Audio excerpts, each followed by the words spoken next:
Before we get into today's show, let me tell you about the latest deal from Mike Lindell, MyPillow. Once again, the big box stores have canceled their orders simply because they don't agree with Mike Lindell's politics. They don't like it because he supports President Trump. Well, he's going to pass that savings on to you. No more middleman. And boy, does he have some great deals on the Giza Dream sheets and the Percal bed sheets. Listen to this. Giza Dream queen size, normally $139.98. Your wholesale price, $69.99 when you use promo code Joey. King size, only $79.99. The Percal queen size, normally $89.98. Your wholesale price, $29.98 when you use promo code Joey. Just call 1-800-893-4059 or go to mypillow.com. Always use promo code Joey. Free shipping options available. This allotment's not going to last very long. When they're gone, they're gone. mypillow.com. Promo code Joey. Thanks for joining me in the PhD Weight Loss and Nutrition Studios. To lose weight for the last time, visit myphdweightloss.com. Welcome in as we kick off another week. Lots to cover. It was a busy weekend. The No Kings rallies took place around the country on Saturday. For the most part, they appear to have been peaceful. We have the details for you and some response from people who said they just want to be heard.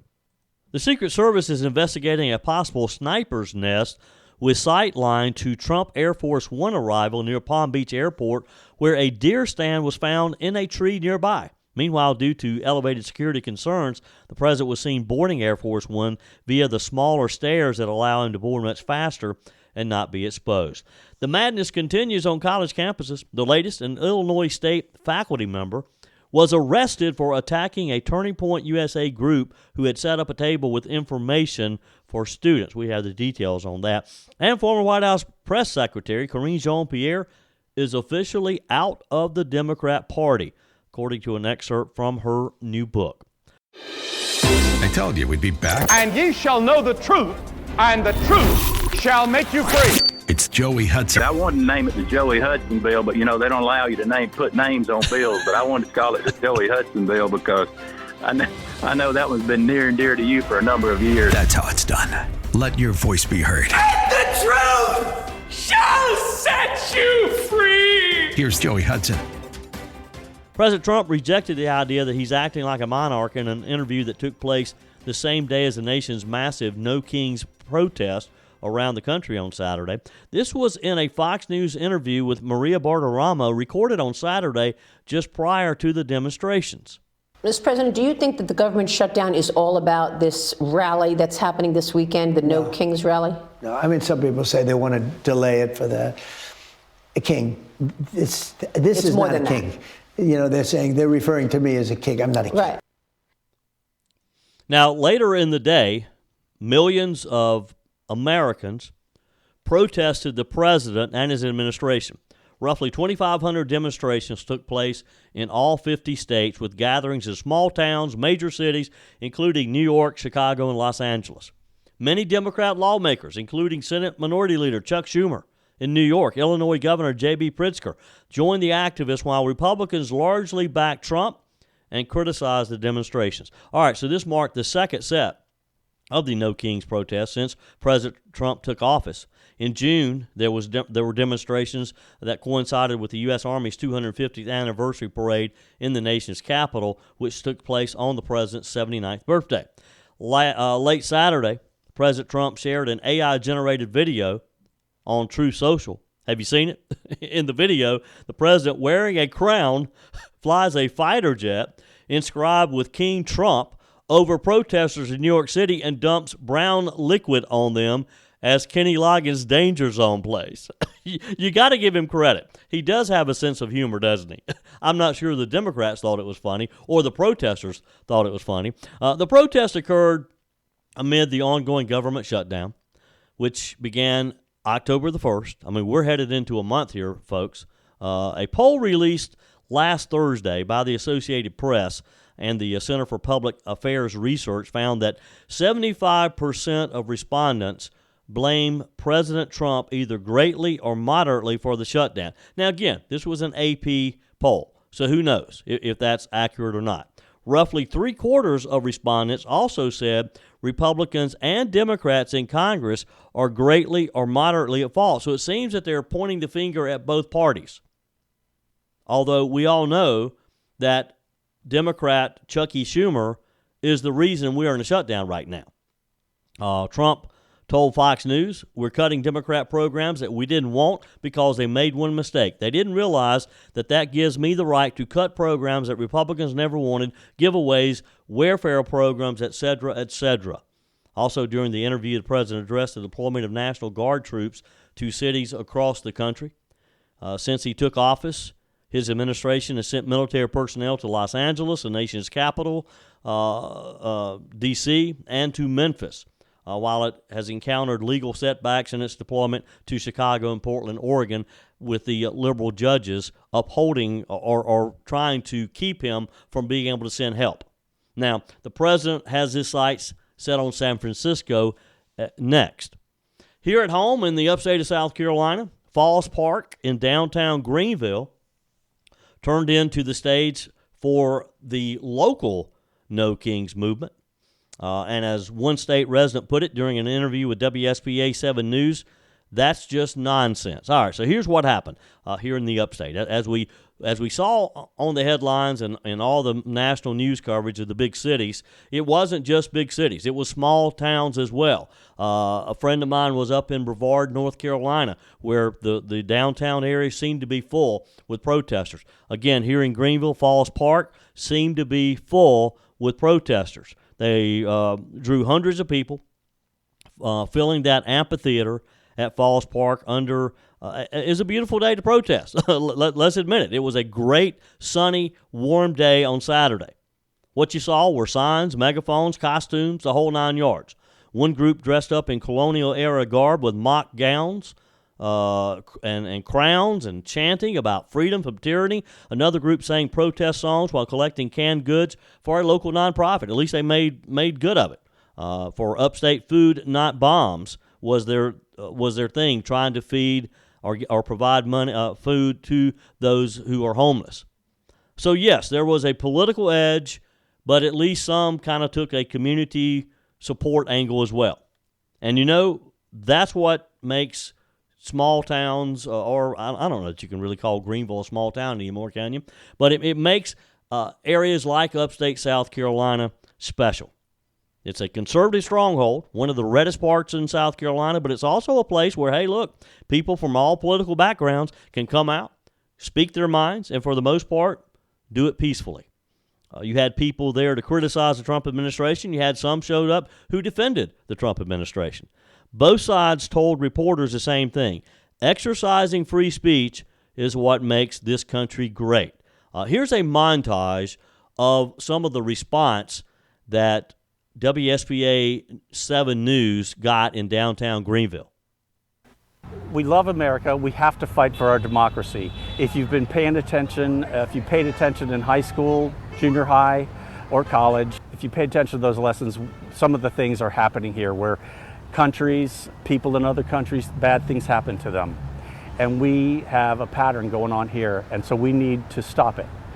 This is what democracy looks like! No more kings! I think this is the biggest protest we have ever seen in Greenville County. With technology, it's actually really, really easy to do this. All you need to do is have some people who have the motivation and the know-how. There are many, many reasons. I do not want to get into all of them because I cannot stomach the thought of it. Literally displayed himself as one with AI-generated crowns, and by quite literally positioning himself in kingly regalia, having a golden ballroom. Who needs a golden ballroom? Seriously. It's beyond reprehensible that we have people starving in the streets. In an area that is so Republican and does tend to be so conservative, to come out and make sure that our voices are heard, make sure that, we're not silenced by what tends to be the majority in our area. I think people should be able to talk to each other and listen to each other and not get so hostile and so mad. I feel bad for people that wake up every day, especially since last November, just mad. Just live your life.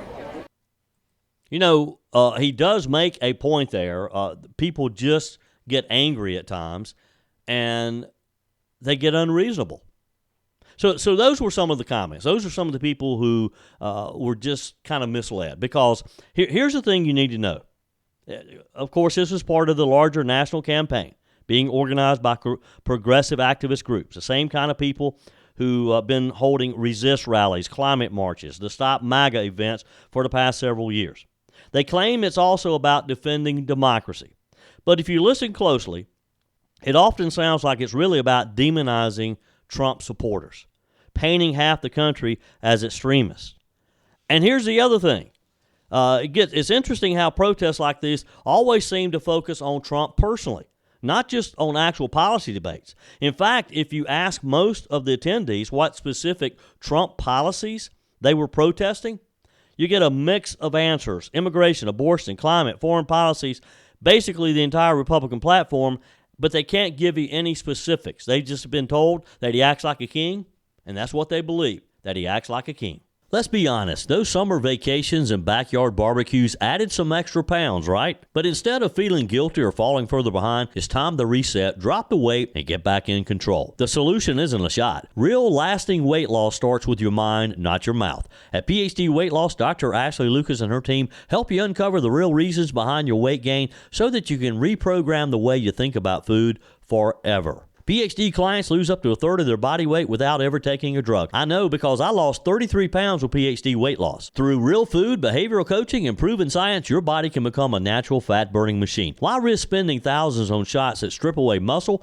come with dangerous side effects, and leave most people regaining 60% of the weight within a year? With PhD, you'll activate your body's natural appetite control, burn fat safely, and stay in control. Even if you're already on Ozempic, PhD can help you transition off while still losing weight. Take the first step today. Call 864-644-1900 or visit myphdweightloss.com.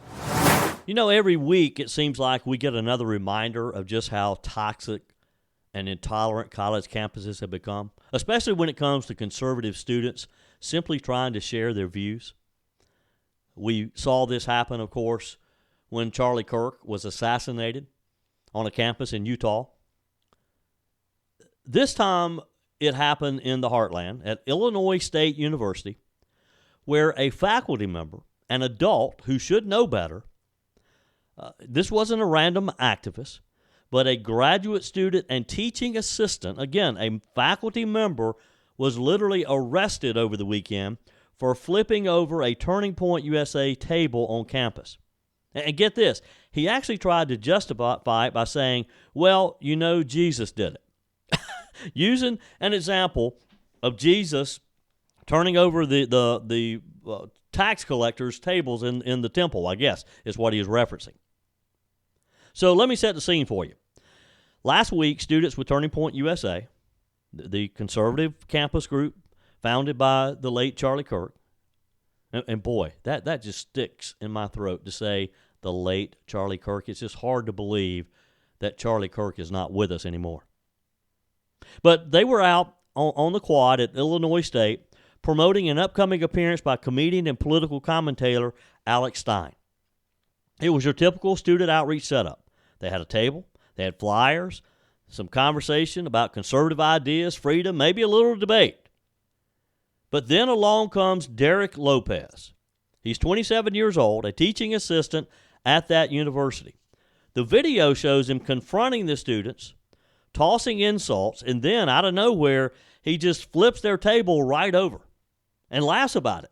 Right there before he does it, he looks at one of the students and says, well, you know, Jesus did it, so you know I got to do it right, and he does it. He flips the table. Folks, this is just getting out of hand. Yes, he actually tried to compare his little campus temper tantrum to Jesus flipping the tables of the money changers in the temple. Again, I'm assuming that's the story that he's talking about, that he's referencing. Now, if you read your Bible, you know Jesus did that to cleanse the temple of corruption, not to silence people handing out pamphlets about a campus speaker. But that's what happens when you mix political fanaticism with theological ignorance. You get a self-righteous meltdown disguised as a moral activist. And when he was done, Mr. Lopez waved to the crowd and sneered, thanks, guys, have a great day, and just walks off. I mean, real classy, right? Again, this was an adult man. Campus police arrested him a few days later, charging him with disorderly conduct and criminal damage to property. Illinois State University Police Chief Aaron Woodruff put out a statement saying this: "We are committed to protecting the First Amendment rights and safety of everyone in our campus community." He also reminded students that there are constructive ways to respond to speech you disagree with. Imagine that. On a college campus, they have to remind grown adults that the way to handle opposing viewpoints isn't to throw tables. Now, you'd think a faculty member, someone trusted to help teach the next generation, would understand that and not have to be reminded, right? The question is, and the point that I raise is, this story speaks to something much deeper.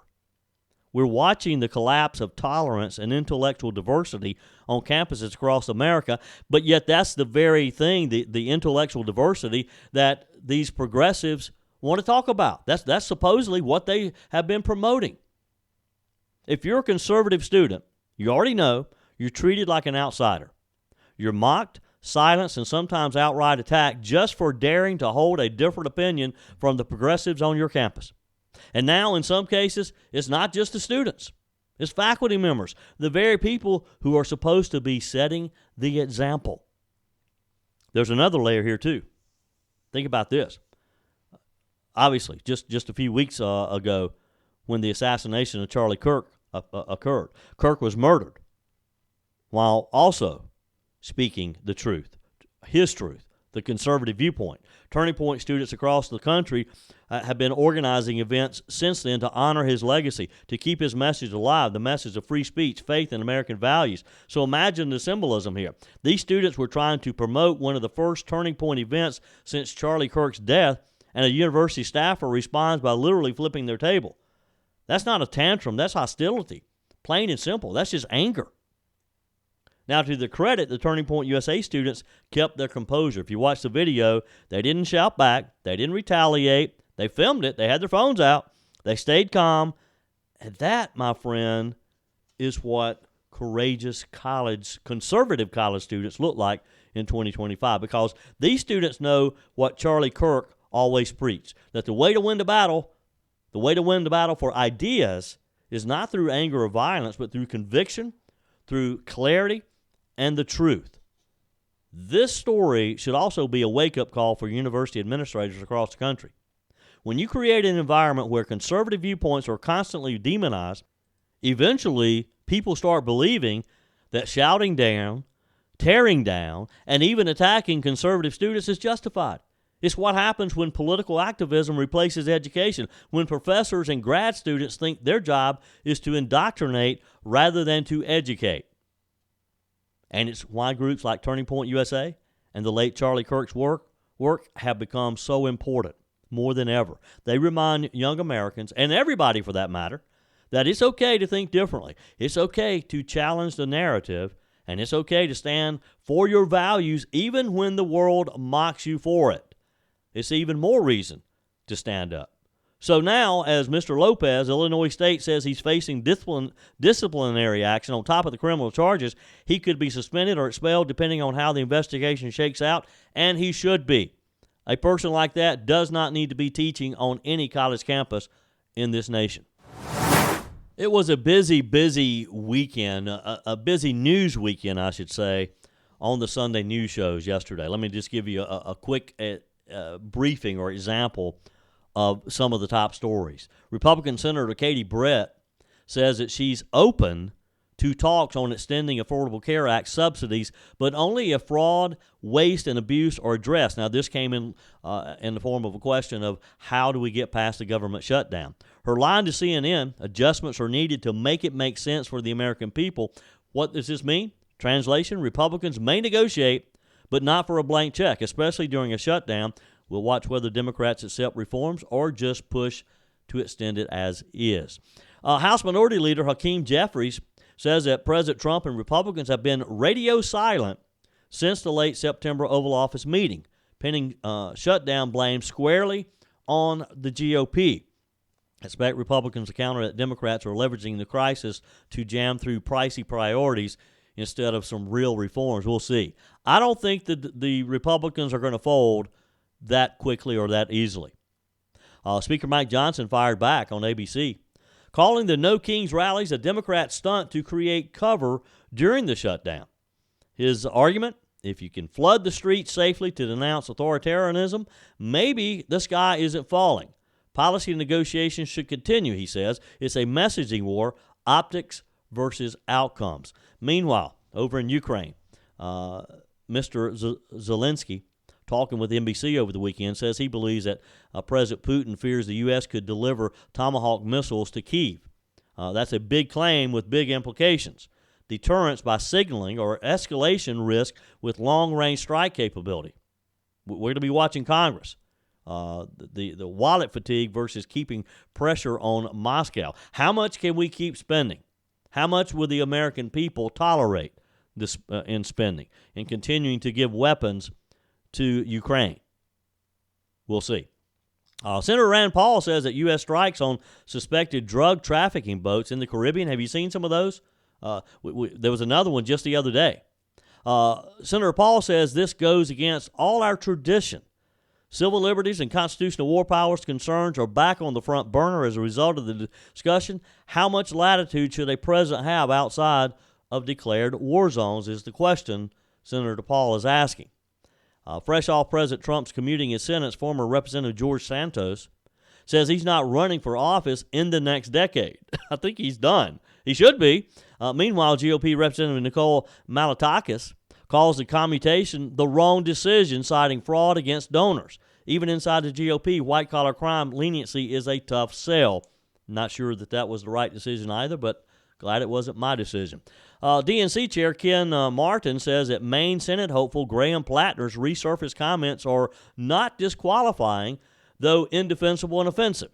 That's the modern test. Can an apology survive Oppo research in the final stretch, or do swing voters punish character lapses at the ballot box? That's something that the people in Maine will have to decide. Up in Virginia, Senator Tim Kaine argues that Jay Jones, the scandal there, is not going to hurt Abigail Spanberger's gubernatorial bid. Democrats are betting voters split tickets on character versus competence. Republicans will work to tie the controversies together. 2 weeks out, suburban turnout will probably be the deciding factor. And the shutdown. More on the shutdown. Representative Susan Delbean says everything is on Republicans because they control the House, Senate, and the White House in this scenario. So she puts the shutdown squarely at the GOP's feet. Republicans will counter that Democrats demanded pricey add-ons instead of a clean, responsible deal. Same movie, new cast. Who gets blamed in the end matters more than who's technically right. And right now, it appears, if you believe any of the polls, it appears that the American people are blaming both Democrats and Republicans equally. Speaking of Democrats and a little upset within the party, former White House press secretary Karine Jean-Pierre says that she is officially out of the Democrat Party. That's right. The woman who spent years fiercely defending President Joe Biden and the Democrat establishment has declared herself an independent, and she's not pulling any punches. In an excerpt from her new memoir titled Independent, Jean-Pierre reveals the moment she knew things had changed. She described getting the call, the one where President Biden told the White House team he was dropping out of the 2024 race. Her words, "I was stunned, angry, sad, enraged, and heartbroken," she writes. She says that what broke her the most wasn't the decision. It was how Democrats treated Biden in the end after 50 years of public service. She called it quite horrible. Now remember, Jean-Pierre stood behind that iconic White House podium for years, assuring Americans that Biden was sharp, that he was capable, that he was ready to lead. But in her own words, his cognitive decline wound up dearly costing his party. So now, when did this cognitive decline start there, Jean-Pierre? Because you were defending him up to the very end. You were talking about how clear his thinking was. You wanted the American people to believe that he was capable of not only leading the nation, but leading the nation for another 4 years, up until he dropped out. She claims the final straw was what she called a firing squad from within the Democrat Party. Party insiders pushing Biden out after that disastrous debate performance with Donald Trump. And they should have. They should have. The Democrats are going to always look back on 2024 and think about what a tactical error they made in allowing Joe Biden to even declare that he would run for another a 4-year term. Now, it really gets kind of raw when Jean-Pierre says she never imagined leaving the party, the same party that helped her rise to historic first as the first black woman and openly gay person to serve as White House press secretary, and someone who, let me add, was just absolutely not qualified for that position. Talk about DEI. Jean-Pierre only got a job in the White House, and one of the most, probably the most out front jobs, if you will, other than the president, because she was the face of the administration only because she was black and only because she was gay. But now she says she cannot stomach the blind loyalty to the Democrat Party anymore. You know what? She says, this is her quote, "I'm going to become an independent. I don't think I could stomach being in the Democrat Party anymore." Oof. Now, that's just not a career pivot. That's a reckoning. So what does she mean? What does Jean-Pierre mean? Is she starting a new chapter in public service outside of the party system? Or is this just the beginning of a much larger crack in a Democrat foundation? Or is she just finally admitting just how bad the party that she spent the last 4 years defending really is? You think she feels the same way about Joe Biden? You think she's independent of Joe Biden? Or is it just the party? Love to get your comments. Text me. Email me. joe@joeyhudson.com. Leave me a quick message on the MyPillow message line. 864-477-JOEY.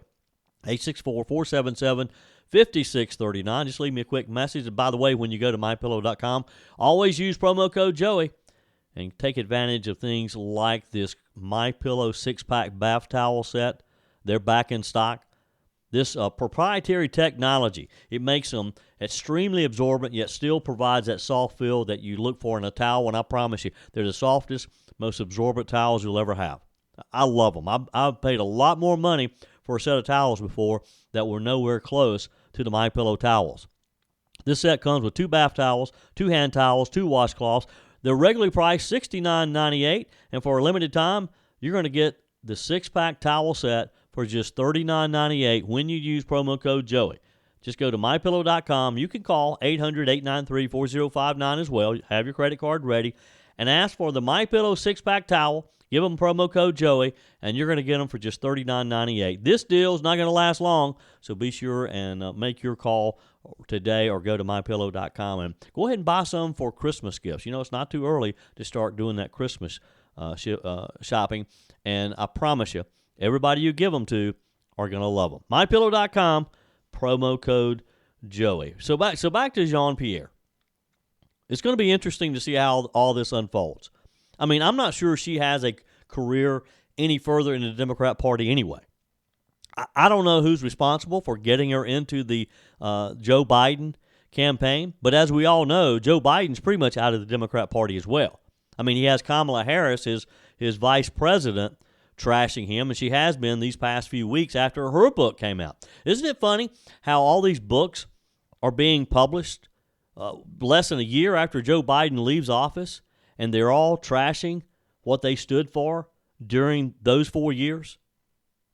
Do you find that kind of interesting? I mean, time will tell, but one thing's for sure, the fallout from 2024 within the Democrat Party is far from over. Your comments are welcome on the Furman Ford text line, 864-477-JOEY. That's 864-477-5639. Emails always welcome, joey@joeyhudson.com. Speaking of the Furman Ford text line, you know, it's never been more important to support locally run businesses owned by people who actually live here in the upstate.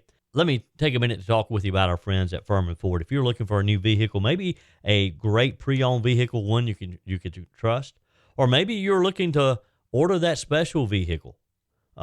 Either way, if you want a new one, a brand new one, or a pre-owned that you can trust, the folks at Furman Ford, they're there to help you. Their name is on the sign because their name is on the line, because every single transaction is important to them. Jim Furman, Matthew Furman. They do business the right way. When you stop by, when you give them a call, or maybe when you just send them a quick email, you're always going to have access to a member of the Furman Ford family. And by the way, they also offer great service, and you're not going to have to wait weeks and weeks to get it done. And you do not have had to purchase your vehicle at Furman Ford. Doesn't even have to be a Ford. They service all makes and models. Visit my friends at Furman Ford online at furmanford.com, furmanford.com. Just a quick update on a story out of Palm Beach. Yesterday, President Trump made a quick, unexpected departure from Palm Beach, like he normally does when he's been at Mar-a-Lago for the weekend, headed back to the White House. He boarded Air Force One using the smaller rear stairs instead of the usual main staircase, where you walk up the flight of stairs. He turns, he waves, and gets on board. Now, you got to remember, these smaller stairs are the ones that I made fun of Joe Biden for using when he started having to use them on a regular basis. But for different reasons. Joe Biden had to use them because he couldn't walk up the full flight of stairs.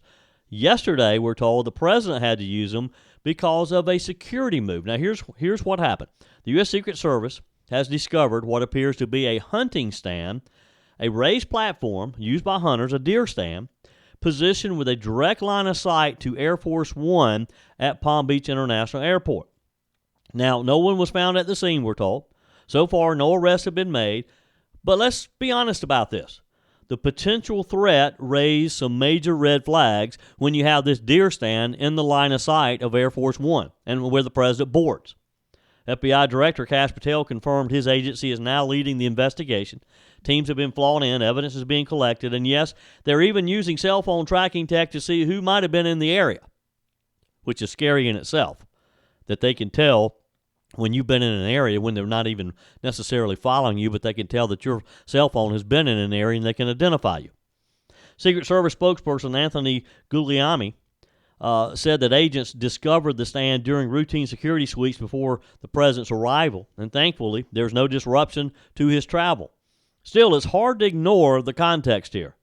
Just weeks ago, Ryan Ruth was convicted for attempting to assassinate President Trump from a sniper nest he set up near Trump's Palm Beach golf course. Now, here it goes again. So now, with a second elevated position showing up in the area, it's no surprise security protocol just got a lot tighter, as it should have. Secret Service calls it a reminder of the importance of layered protection, especially for a president who's drawing massive crowds and in a country where everybody is on pins and needles, especially over this past weekend with all the protests around the country. But again, the good news is it appears the Secret Service's processes are working. Now, you probably saw this other headline over the weekend, and this is like straight out of Ocean's 11 movie. A gang of 3 masked thieves disguised as construction workers pulled off one of the most brazen daylight heists in French history right inside the Louvre Museum in Paris. The same museum that houses the Mona Lisa and some of the world's most priceless art treasures. They called it the French Collection. It happened Sunday morning, and here's how it all went down. We're told at around 9:30 a.m., just 30 minutes after the Louvre opened its doors, 3 men rolled up on scooters dressed like construction workers. They had reflective vests, helmets, and, get this, their own basket lift, like the kind you see electricians use to fix a streetlight. Know what I'm saying? With surgical precision, they hoisted themselves up to a second-floor window right there in broad daylight, fired up a gas-powered chainsaw to cut their way inside the museum. Chainsaws at the Louvre in broad daylight with tourists walking by. It's a very public place. I've been there before. It's a beautiful museum, but it is a very public place. How in the world this did not get the notice of someone that some guys with chainsaws were cutting a hole in the side of the Louvre, I'll never understand. All right, so they got into the building. They broke in through the Apollo Gallery, one of the museum's most iconic rooms, just a few hundred yards from the Mona Lisa. Now, they weren't after a painting. It was France's crown jewels that they had their sights on. Video from inside shows one of the thieves, calm as he could be, just walking through using a concrete saw to slice through a glass display case while stunned visitors looked on. He's wearing a bright green vest. He's cool as ice. Once the glass shatters, the crew starts scooping up diamond and sapphire-encrusted jewelry once worn by French royalty. It took them under 10 minutes. Less than 10 minutes, they grab it and they're gone. No gunfire, no chaos, just a meticulously planned, perfectly timed, no violence heist. France's cultural minister, Ricciardo Dati, called it very professional, saying the robbers appeared highly experienced. You think? They may not have done this before, but they have certainly watched some movies and they have been practicing to pull this off. I mean, honestly, she's not wrong. These guys moved like pros. They didn't panic. They didn't shout. They knew exactly what they were doing. They even seemed to know which alarms to avoid. Now, remember I told you, this started at 9:30. By 9:40 a.m., the two men inside were back out the window, down the spider lift, and on the scooters where their getaway driver was waiting. And just like that, poof, they're gone. They sped southeast out of central Paris toward one of the major highways out of the city. Of course, they had security footage of every route, of every step of the way. When police arrived minutes later, they found a pile of tools left behind, the concrete saw, 2 angle grinders, a blowtorch, gloves, gasoline cans, and one of those bright yellow reflective jackets that one of them had taken off. They also found something else, a broken crown, an emerald-studded imperial tiara once belonging to Empress Eugenie, the wife of Napoleon III. It had been dropped or damaged during the escape. Among the missing treasures were some of the most valuable pieces in France's history. A diamond and sapphire tiara once worn by Queen Maria Amalia, the Queen of France, an emerald necklace and earrings from Napoleon's second wife, Marie Louise, a jeweled bodice knot belonged to Empress Eugenie encrusted with diamonds, and several other royal heirlooms, some worth tens of millions of dollars each. In total, 9 items are confirmed stolen, and French authorities say the value is incalculable. Now, the problem is, who do you sell something like that to? You don't just walk into your local pawn shop and say, hey, look, I've got a tiara here. Would you like to buy it? I mean, they obviously have a private collector who they know they can unload this on for millions and millions of dollars with no questions asked. Now, what about the museum's most famous piece, the Mona Lisa? She's safe. The thieves never went near the gallery. Look, they were looking for jewels. They didn't care anything about the painting. Again, their target was the Apollo Gallery, the crown jewels. It's heavily secured, but not enough. So for thieves to break in, grab the jewels, escape in less than 10 minutes in broad daylight with tourists filming them, that's not a smash and grab. That's an inside job. They had to have a lot of inside intelligence of just how the museum operates to pull this off. French President Emmanuel Macron called the theft an attack on our heritage. He posted on X saying, the theft committed at the Louvre is an attack on our heritage we cherish because it's part of our history. We will recover the works and the perpetrators will be brought to justice, and you can bet the French are taking this personally. I can't believe it.